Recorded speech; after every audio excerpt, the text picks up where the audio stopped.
आज गुड़गांव का दूसरा दिन और एकदम क्रीम क्रीम ऑडियंस दिख रही है, विशिष्ट ऑडियंस। क्योंकि छाछ तो बहुत बनती है, दूध भी बहुत बनता है, पर जो मक्खन होता है और क्रीम होता है ना, मलाई, वो एकदम लिमिटेड होती है, ऊपर ऊपर ही होती है। तो आज की कुछ पब्लिक वैसी दिख रही है। तो आज हम एक विशेष विषय पे बात करने जा रहे हैं। वो विषय है, क्योंकि मनीषी ने आज सामायिक के बारे में आपको बताया कि सामायिक करो, सामायिक करो। तो बात आती है हमको सामायिक क्यों करना चाहिए। सबसे पहला प्रश्न ये आता है, क्यों जब पता चल जाता है ना, तो आदमी खुद से करने लग जाता है।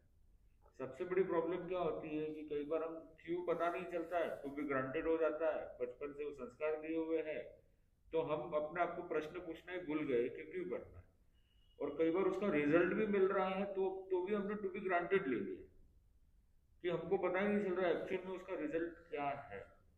तो लॉजिक पता चलना बहुत जरूरी है। एक टाइम था जब बिना लॉजिक भी काम हो जाता था, पर आजकल की जो हवा है वो कुछ अलग चल रही है। एक श्रद्धा का युग था, वो अपना एक अलग मायने रखता था, पर आज एक तर्क का युग है। तो वो लॉजिक सबको समझ में आना जरूरी है। खाली आपकी बात नहीं है, चलो आप तो श्रद्धा से कर लेते हो, पर कहीं ना कहीं आपके मन में भी आता तो है प्रश्न। पर कठिनाई ये हो जाती है कि महाराज के सामने कैसे पूछे, या एक संकोच होता है, या जो भी एक कारण होता है। कभी महाराज ऐसा ना बोल दे, "भाई तुझे श्रद्धा नहीं है क्या, तुझे विश्वास नहीं है क्या", तो उस बहाने भी आदमी पूछता नहीं है। पर जो बच्चे होते हैं वो तो खुले होते हैं, वो तो सीधा स्ट्रेट फॉरवर्ड क्यों करना।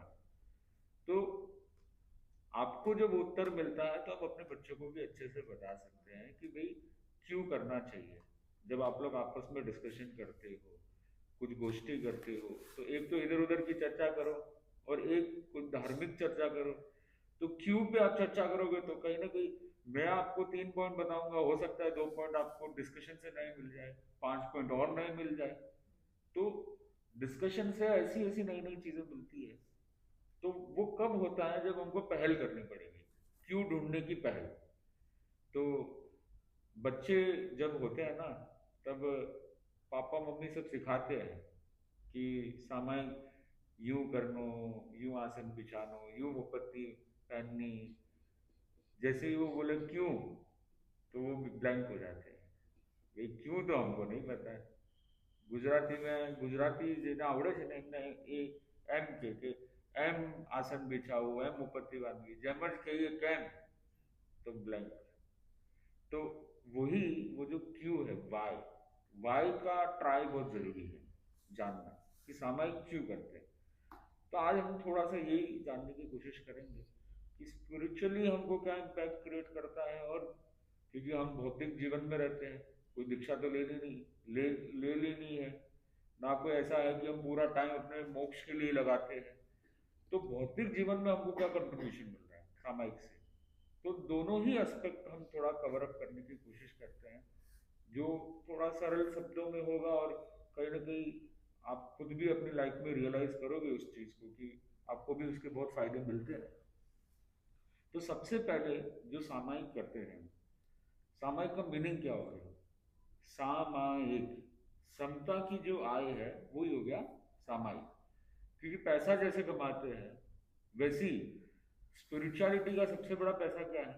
अगर आप मोक्षगामी बनना चाहते हो, तो सबसे बड़ा पैसा क्या है, सबसे बड़ा धन क्या है, समता, इक्वानिमिटी। सबसे मेन वही है। वो आ गए तो सब कुछ आ गया। समय धम्म उदाहरण, मुनि का धर्म क्या है, समता। तो मोक्ष रूपी जो मार्ग है उसमें सबसे मेन अगर कोई चीज है कि न राग न द्वेष, वो कब आता है, जब समता आती है तब। तो सामायिक जो है वो इसी की साधना है, समता की साधना। तो इससे हमको क्या क्या फायदे मिलते हैं वो हम देखते हैं।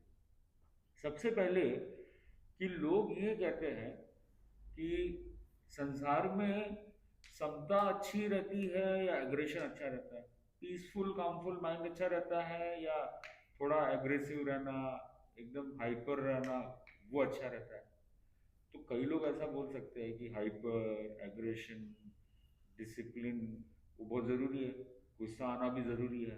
तो सब अपने काबू में रहेंगे, ये सब मुट्ठी से निकल जाएंगे। तो ये सबका एक मान्यता है और सब लोग करीब करीब यही बोलते हैं। पर ठीक है, महाराज के इधर कुछ अलग बात चलती है तो उसमें भी हाँ में हाथ मिलाना पड़ता है। पर एक तरह से पहले एक बीमारी एक जैसे चलती है ना, बाइपोलर डिसऑर्डर। बाइपोलर मतलब ऑपोजिट होता है कि एक एकदम इस तरीके का एकदम एक ही व्यक्ति में दो लक्षण पाए जाते हैं कि एकदम या तो वो एकदम शांत रहता है और एक दूसरा उसका पहलू होता है कि एकदम एग्रेशन में हो जाता है। तो आज मुझे लगता है कि सभी बाइपोलर वाले हैं कि इधर जब आते हैं महाराज के इधर तो अलग पूरा आता है, एकदम धार्मिक रूपांतरण आ जाता है। और जैसे बाहर जाते हैं तो एकदम चेंज हो जाता है। और मैं तो बोलता हूँ मल्टीपोलर है, क्योंकि दोस्तों के साथ अलग रहते हैं, जॉब में जाते हैं तो अलग हो जाते हैं, समाज में होते तो अलग, महाराज के उधर होते तो अलग। तो जैसी जैसी ऑडियंस चेंज होती है, जैसे जैसे लोग चेंज होते हैं, द्रव्य क्षेत्र काल भाव चेंज होता है, वैसे वैसे आदमी भी चेंज हो जाता है। तो पर लगभग ये मानते तो है कि भाई एग्रेशन जरूरी है, एग्रेशन के बिना आदमी आगे नहीं आ पाता है, तो ही डेवलपमेंट हो पाता है। पर मैं ये कहता हूँ कि नहीं, लाइफ में जितना भी आगे बढ़े हो ना, वो एग्रेशन से नहीं बढ़े हो। आप किससे बढ़े हो? कूलनेस एंड कामनेस के कारण से। एग्रेशन एक होता है कि रिमोट कंट्रोल सामने वाले के हाथ में है, उसने दबाया और आप एग्रेसिव हो गए, एक वो एग्रेशन होता है। और एक ये होता है कि भाई आपको कहीं ना कहीं जवाब देना है, एक रिएक्शन एक एक्शन करना है कि जिससे आदमी को समझ में आए। जैसा आदमी है उसको उसी तरीके से समझाना भी जरूरी है। तो एक वो चीज होती है, तो वो चीज वो कोई अलग चीज हो गई। वो तो हम आचार्य तुलसी के अंतर्गत भी देखते थे कि वो जो डिसिप्लिन थी उनका उनका रिमोट कंट्रोल उनके हाथ में था। ऐसा नहीं कि किसी ने उनको चढ़ा दिया, किसी ने उतार दिया, किसी ने कुछ कर दिया, बोल दिया तो वो गुस्से में आ गए। उनको जब आना है तो वो डिसिप्लिनरी एक्शन के रूप में वो ऊंची आवाज में भी बात करते हैं। पर एक सबसे बड़ी विशेषता जो समझ में आ जाता है कि उनका रिमोट कंट्रोल उनके हाथ में है, वो कब पता चलता है? कि जैसे ही वो व्यक्ति गया, जैसे दूसरा व्यक्ति आया, तो एक तो है कि वो गुस्सा वैसा का वैसा, तो मतलब वो रिमोट कंट्रोल उनके हाथ में है। और एक है कि वो एकदम नॉर्मल हो गए, जैसे लगा ही नहीं कि कुछ हुआ भी। तो आचार्य तुलसी की ये विशेषता थी।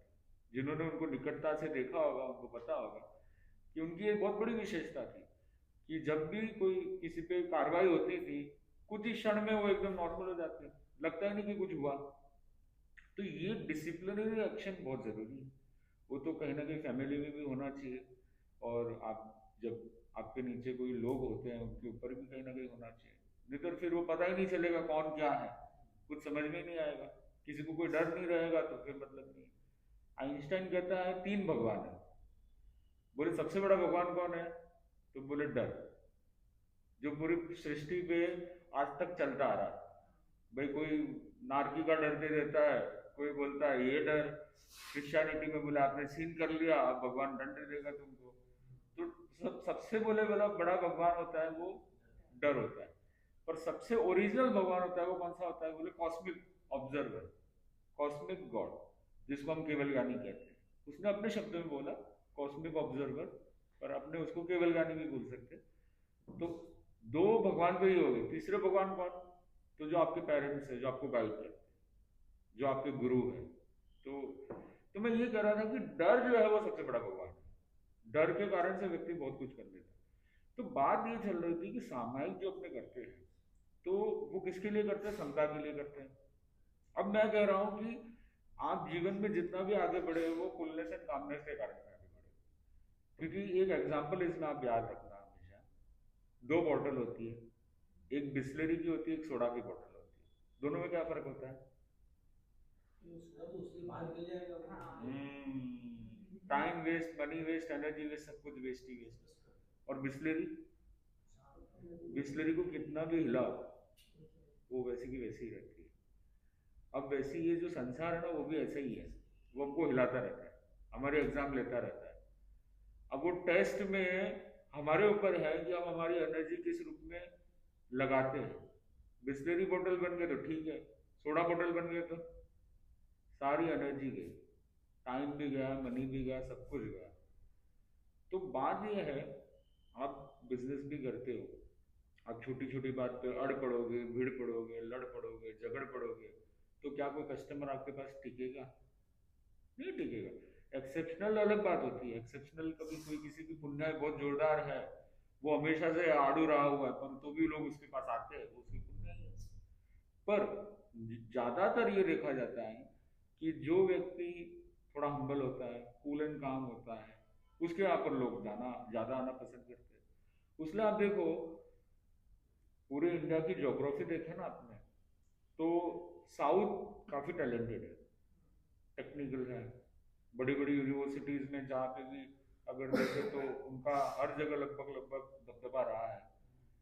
हार्वर्ड, कैम्ब्रिज, ऑक्सफोर्ड, सब जगह से पढ़ाई करते हैं लोग। पर तो भी देखो, लीडर और जो बिजनेस में जो सबसे ऊपर होते हैं वो कौन से होते हैं? नॉर्थ के। ये तो दिल्ली की मछलियां बोल रहे हो नॉर्थ के। साउथ के लोगों का लेवल थोड़ा डिफरेंट है।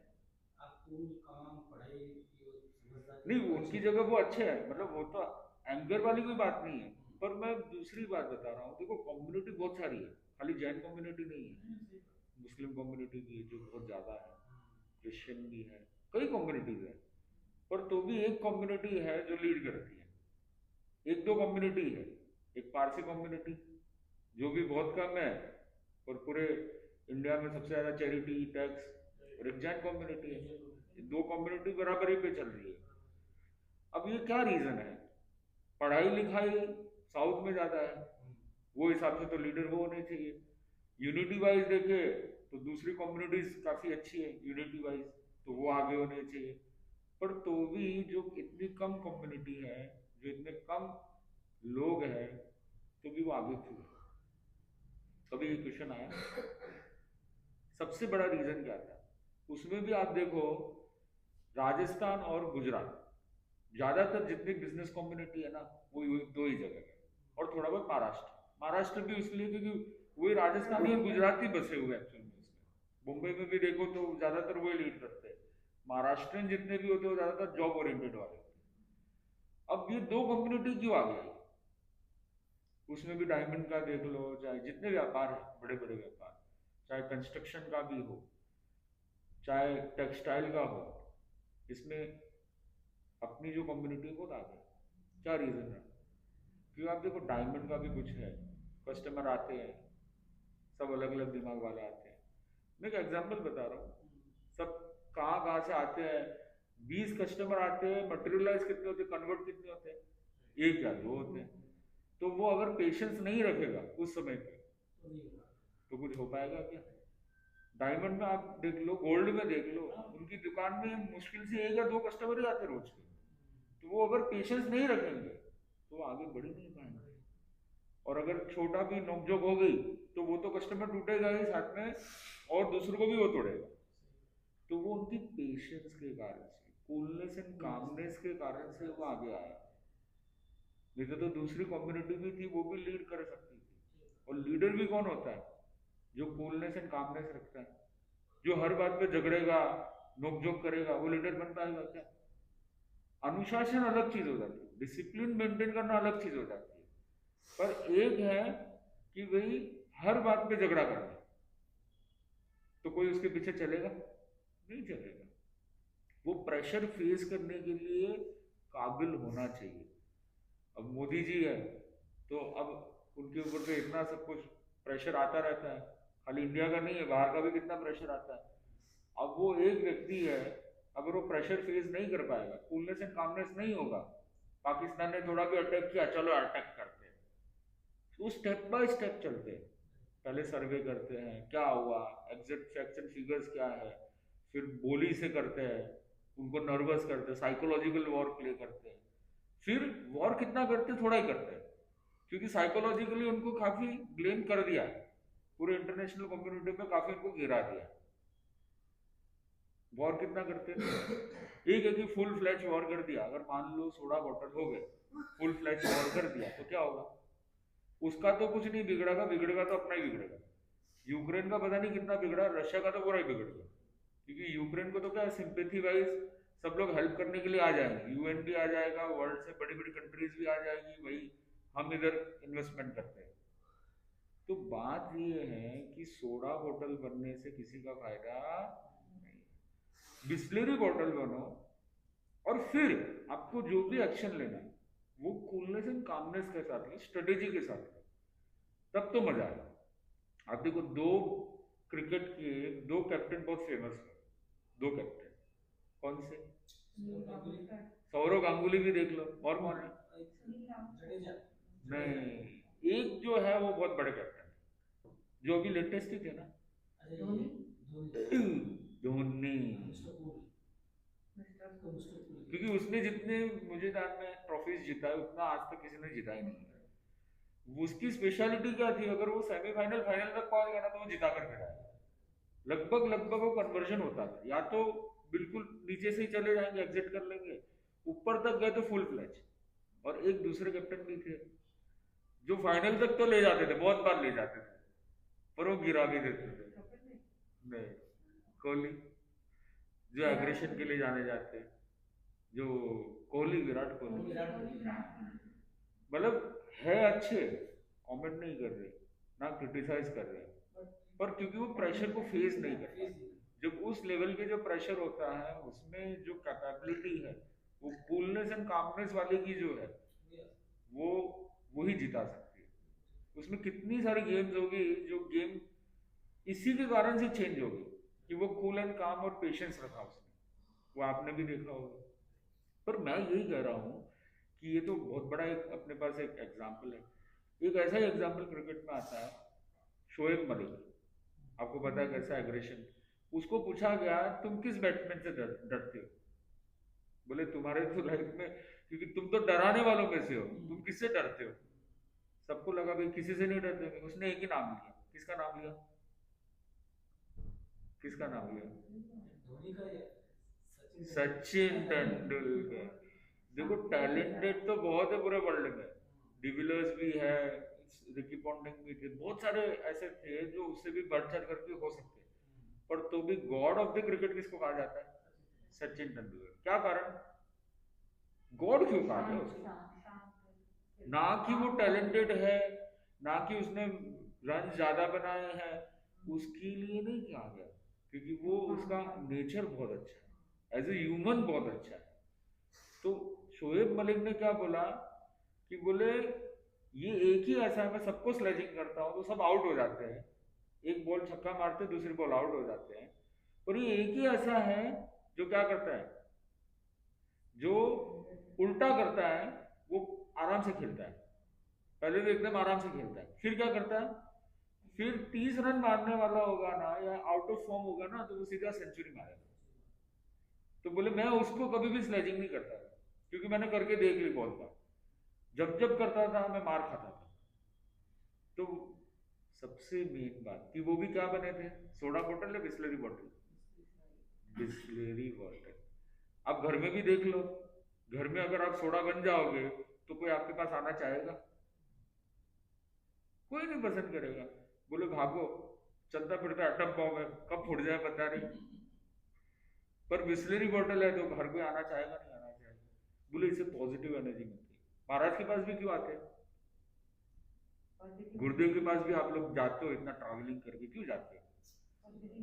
अगर गुरुदेव सोडा बन जाएंगे तो फिर नहीं, वो तो बहुत महान है, अलग बात है, पर मैं बोल रहा हूँ आप उसीलिए जाते हो क्योंकि वो कूलनेस एंड कामनेस वाले हैं, एकदम शांत। नाम ही है ना शांति दूत, कि कितना भी श्रम हो, विहार ये वो, पर कभी भी उनके चेहरे पे कोई क्लेश नहीं दिखेगा, तुरंत वो एक्टिव हो जाते हैं। लोग जनरल लोग एक के एक लोग 10 बार भी दर्शन करते हैं तो भी वो जयकारा देते हैं। मतलब मुझे भी अटपटा लगता है, मैं तो कितनी बार संतों को बोलता हूँ ये क्या हो रहा है, तो बोले कोई दिक्कत नहीं, सबकी भावना होती है, ठीक है। 2-3 किलोमीटर की रथ यात्रा में 3 किलोमीटर कम से कम भी 20 बार मंगल पाठ सुना, कितना बड़ा पेशेंस। तो बात आप ये देखो कि उनकी कूलनेस, मतलब जो भी खड़ा है ना, मंगल पाठ वो कई बार तो क्या होता है, 3 लोग थे, चौथा पीछे रह गया, तो 3 ने तो सुन लिया, बोले मेरी रह गई, मेरे को भी सुनाओ, सुनाते। तो बात ये है कि आप भी अब पूरा अपना न्यौछावर करने के लिए भी तैयार हो जाते हो क्यों तैयार होते हैं? क्योंकि इनकी यही सबसे बड़ी जो क्वालिटी है, बिस्लरी बॉटल वाली क्वालिटी। और जैन भी जो आगे आए हैं वो भी कौन सी क्वालिटी के कारण से, जो हमने टू बी ग्रांटेड ले लिया, जो दूसरी कम्युनिटी में देखो उतना वो नहीं मिलता है जो अपनी कम्युनिटी में मिलता है, इसलिए अपने को सब लोग मानते भी है। सबसे लॉयल और रॉयल कौन है? जैन। आप चाहे नेताओं का जितना भी जो होता है, फंडिंग बोलो जो भी बोलो, जो फंड्स होते हैं वो कौन संभालते हैं? और खाली इंडिया की बात नहीं है, पूरे ऑल ओवर वर्ल्ड भी मैंने देखा है। मुपत्ति अच्छा सामायिक है आपका, तो आपको ध्यान रखना है, या तो मौन रहना है, ठीक है ना, वो ठीक है, वो ज्यादा बढ़िया है, बराबर ना। तो वैसे पारसी कम्युनिटी भी वैसी है, मतलब पारसी कम्युनिटी के बारे में बताया जाता है कि पूरी बिल्डिंग में पारसी, पता ही नहीं चलेगा कोई है नहीं है, कोई आवाज भी नहीं आएगी कभी। तो मैं ये कह रहा हूं कि शांति जो है, समता, जो शांति समता सब मिलता जुलता है, और वही जो चीज, क्योंकि हमने बोला ना कि संसार ऐसा ही है ना, वो हिलाता रहता है। अब वो इंटरनेशनल मैच है, तो इंटरनेशनल मैच से पहले प्रैक्टिस मैच करनी पड़ेगी ना। तो प्रैक्टिस मैच कहाँ होती है अपनी? एग्जैक्ट सामायिक में। तो जब हम सामायिक करते हैं तब हमारी प्रैक्टिकल मैच होती है कि जिससे हम संसार में जाए तो कभी भी उतार चढ़ाव आए तो हमेशा हम तैयार हैं, कोई फर्क नहीं पड़ेगा। उसलिए आप देखो दूसरी कम्युनिटी में कोई उतार चढ़ाव आता है तो वो क्या जल्दी से बाउंस बैक कर पाते हैं?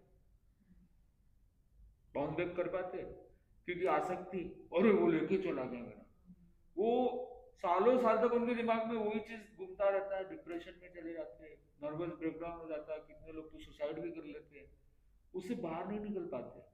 और अपने आप पर कुछ भी घाटा हुआ, वो 50 करोड़ का भी घाटा आएगा, एक दो दिन उटपटा लगेगा, फिर बोले कर्मा है नमः, पिछले भोग का कुछ बाकी होगा वो चुका दिया लगता है। अब आप देखो जैसे उसने वो थोड़ा सा कर्म के ऊपर थोड़ा निर्भर करता है, या गुरुदेव के उधर संबल लेने के लिए साधु संतों के पास जाता है, या किसी का ध्यान भी हो जाता है, जैसे वो जैसे उसके कारण से उसके अंदर क्षमता बहुत जल्दी आ जाती है, और जैसे क्षमता आती है वो वापस खड़ा हो जाता है, बाउंस बैक तुरंत कर लेता है, तो उससे तुरंत निकल जाता है। तो ये निकलने का भी जो तरीका है उसका सबसे बड़ा कारण क्या है? क्षमता। क्योंकि हम किसी का कोई नहीं है, ये तो हमारे बचपन से अपने को सिखाया हुआ कि कोई किसी का नहीं है, कोई कुछ दगा भी दे देता है, बोले यार कोई किसी का नहीं है, कब किसी का भावधारा कब बदल जाए कुछ पता नहीं है। तो सामायिक भी हम इसीलिए करते हैं कि जिससे ये समता जो है ये हमारे अंदर आए। ये खाली मोक्षगामी है ऐसा नहीं है, ये आपको अपने मटेरियलिस्टिक वर्ल्ड में भी बहुत काम आती है। और अब देखो किसका आईक्यू और किसका जो इंटेलेक्चुअल पावर है वो शार्प होगा, जो व्यक्ति गुस्से में होगा उसका ज्यादा शार्प होगा, या जो शांत होगा उसका ज्यादा शार्प होगा? जो शांत होगा उसका ज्यादा शार्प, क्योंकि शांत दिमाग होता है तो वो तुरंत क्या है, हर चीज में एडजस्ट हो जाता है। और ये तो रिसर्च में भी देखा गया, इसलिए आज पूरा वर्ल्ड मेडिटेशन की ओर जा रहा है। तो ये मी टाइम बहुत जरूरी है। और ये मी टाइम जो है ना, हम वी टाइम तो कर लेते हैं, लोगों के साथ घूमना फिरना अच्छा लगता है, शो टाइम कर लेते हैं, सोशल टाइम, और वो शो टाइम शोबाजी, और एक मोर टाइम मोबाइल टाइम। पर एक टाइम जो बाकी है जो सबसे ज्यादा जरूरी है वो कौन सा टाइम है? Me time. तो सामायिक क्या है? Me time. मतलब आप खुद के साथ समय बिताते हो, या बातें भी क्या करते हो। अभी मैं कोई इधर उधर की बात कर रहा हूँ, मैं किसकी बात कर रहा हूँ? सामायिक की बात कर रहा हूँ, वापस आपकी बात कर रहा हूँ, आपकी आत्मा की बात कर रहा हूँ। तो आत्मलक्षी जो बातें होती है, आपकी जो बातें होती है, वो किस में होती है? सामायिक। ज्यादातर समय हमारा किस में जाता है? इधर उधर की पंचायती में जाता है। उसने ऐसा किया, उसने वैसा किया, मोदी जी ऐसा कर रहे हैं, खाना क्या बना है, तू क्या करेगा, उसी में टाइम चला जाता है। तो आप खुद पे कर ध्यान दोगे, और जब खुद पे ध्यान दोगे तभी तो खुदा से मिलोगे। तो बहुत जरूरी है मी टाइम। और जिन लोगों ने जीवन में कुछ बड़ा पाया, वर्ल्ड में कोई भी बड़ा साइंटिस्ट देख लो, बड़े लीडर देख लो, बड़े एक्टर एक्ट्रेसेस देख लो, कोई भी बड़ा से बड़ा वर्ल्ड का इंस्पायरिंग लीडर हो या इन्फ्लुएंसर हो, सबकी एक ही विशेषता है, और वो क्या है, वो वी टाइम पसंद करते हैं, मी टाइम पसंद करते हैं? वो मी टाइम ज्यादा पसंद करते हैं। वो ध्यान करते हैं, चले जाते हैं जंगलों में, चले जाते हैं, कभी 10 दिन शिविर अटेंड करने के लिए चले जाते हैं, जिसका जैसा सिस्टम। कोई बुक रीडिंग करना बहुत पसंद करता है, फार्म हाउस में जाता है, बुक रीडिंग करता है। पर सबकी एक स्पेशलिटी क्या है, वो अपने साथ समय बिताते हैं। वो क्यों? उसका सबसे बड़ा कारण क्या है कि जिससे वो यूएसपी आए, जिसके लिए वो जाने जाते हैं। बाकी तो कॉपी पेस्ट वाले तो बहुत है, पर यूएसपी यूनिक सेलिंग पॉइंट है, वो आना बहुत जरूरी है। और वो जब आएगा तभी आपकी डिमांड बढ़ेगी। क्या?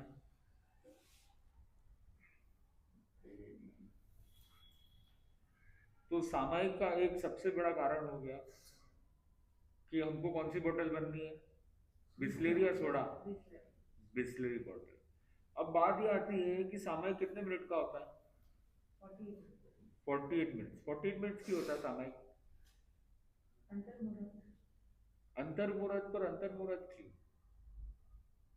50 भी हो सकता था, 1 घंटा भी हो सकता था, 5 घंटे भी हो सकते थे, 10 घंटे भी हो सकते थे, क्यों? भगवान को ऐसा क्या सूझा? नहीं, लॉजिक तो होगा कुछ ना कुछ, पर हम उसको निकाल नहीं पाए, वो अलग बात है।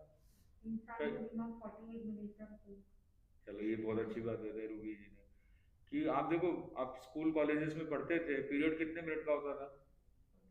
45 मिनट का ही होता था, क्योंकि ये रिसर्च बेस्ड है कि भाई आपका अटेंशन स्पैन इतना ही है, 45 मिनट, उससे ऊपर आप नहीं बैठ सकते, फिर आपको थोड़ा गैप चाहिए 5-10 मिनट का। तो एक तो रीजन ये रहा। दूसरा, देखो आज घड़ी कौन सी, ये वाली घड़ी। पुराने जमाने में कौन सी घड़ियां होती थी? नहीं, एक और घड़ी होती थी ना, वो उल्टा पुल्टा करते थे। रेत वाली घड़ी की क्या स्पेशलिटी थी? एक घड़ी कितने मिनट की होती थी? 48 नहीं, 24 मिनट। एक बार एक गिरी 24 मिनट, तो एक क्लॉकवाइज हो गया, एक एंटी क्लॉकवाइज हो गया, तो 24 कितना हो गया? 40।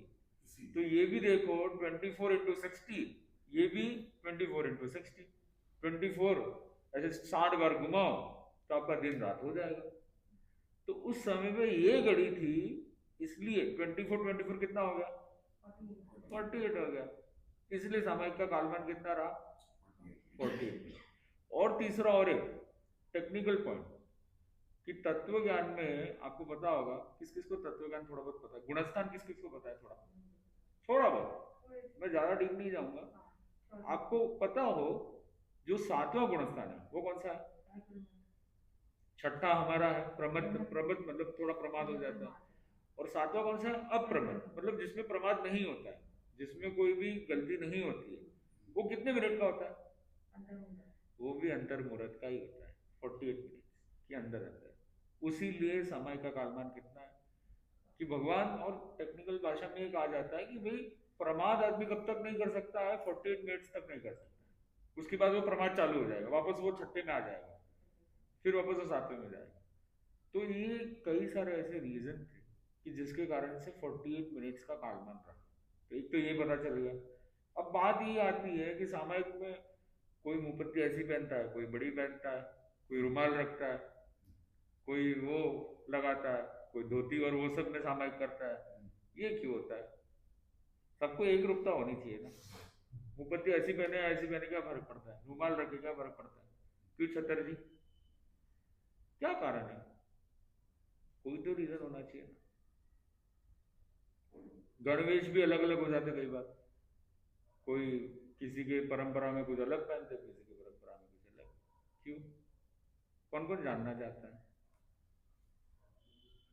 तो देखो सिंपल सा रीजन है कि जैसे आप स्कूल कॉलेजेस में जाते हो, तो स्कूल कॉलेजेस में सबके सब जगह, दिल्ली में जितनी स्कूल है सबका एक ही यूनिफॉर्म है। पढ़ाई तो सबकी वही है, सबका लक्ष्य है शिक्षा ग्रहण करना, सबका लक्ष्य एक है, पर सबकी क्योंकि आइडेंटिटी अलग है थोड़ी सी, क्योंकि वो स्कूल अलग है, ये स्कूल अलग है।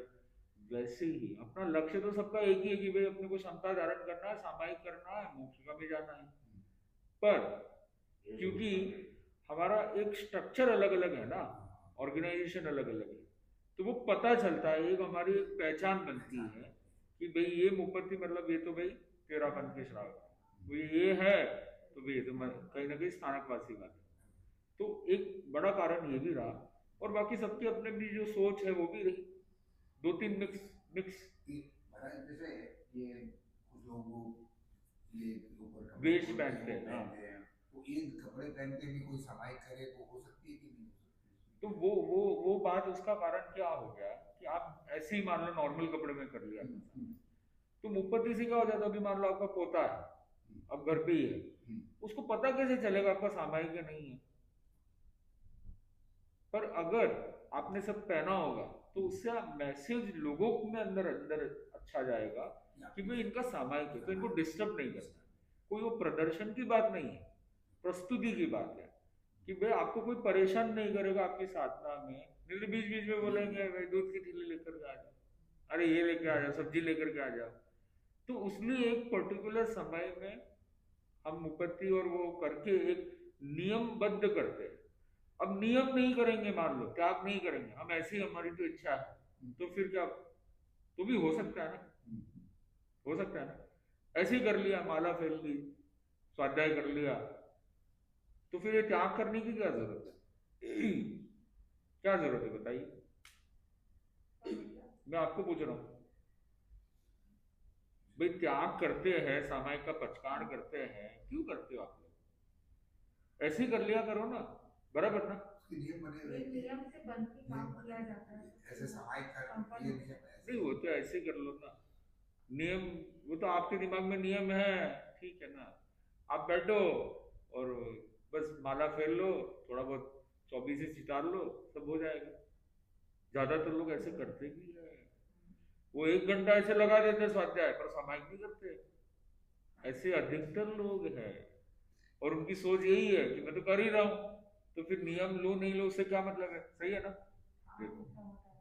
उनकी मन की बात बता दी। नहीं, ये भी एक जिज्ञासा का एक कौन जानना चाहता है ये बताइए? मैं जानता अब आप देखो, अगर आपने नियम नहीं लिया तो मैं तो बीच में आपको खड़ा करके बोल दूं, अरे भाई थोड़ा बाहर ये दरवाजा बंद करके आ जाओ, तो आपकी जो धार्मिक गतिविधि थी रुक गई ना। मैं बोल दूं अरे यार ये छत्तर जी का लड़का भी आया है, देखो उसको बुला करके लाओ, तो आपको जाना पड़ेगा, इसको फोन करो उसको फोन करो। सुरेश बीच में आया, बोले भाई जी वो आपकी गाड़ी बाहर पड़ी है, वो ले जाओ, तो बीच में आपको जाना पड़ेगा, आपका उसमें आधा घंटा चला गया।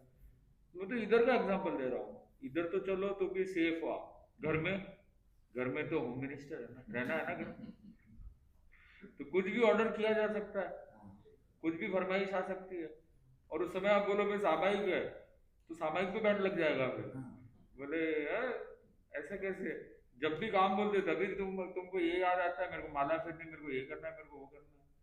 तो उसीलिए जब नियमबद्ध होते हैं तो उससे मैसेज क्लियर जाता है कि इनका सामायिक है, समझाना नहीं पड़ता है। उसीलिए नियमबद्ध होने का सबसे बड़ा फायदा मिलता है कि कितने घरों में पोते पोती होंगे या बच्चे होंगे, तो वो लगा हुआ है तो वो पहचान जाते हैं कि भाई दादू का क्या है सामायिक है, दादी का क्या है सामायिक है, तो वो देख करके भी सीखता है कि भाई दादी ने लिया है, दादू ने लिया है, तो मैं भी लूंगा, तो उसके अंदर भी संस्कार आते हैं, तो एक पॉजिटिव मैसेज भी जाता है। तो ऐसे कई कारण हैं। तो सामायिक के बारे में हम बहुत कुछ जान सकते हैं, और मेरे ध्यान में भी समय भी संपन्न हो रहा है, मनीषी भी फरमाएंगे, तो मेरा विनम्र निवेदन, मनीषी अपनी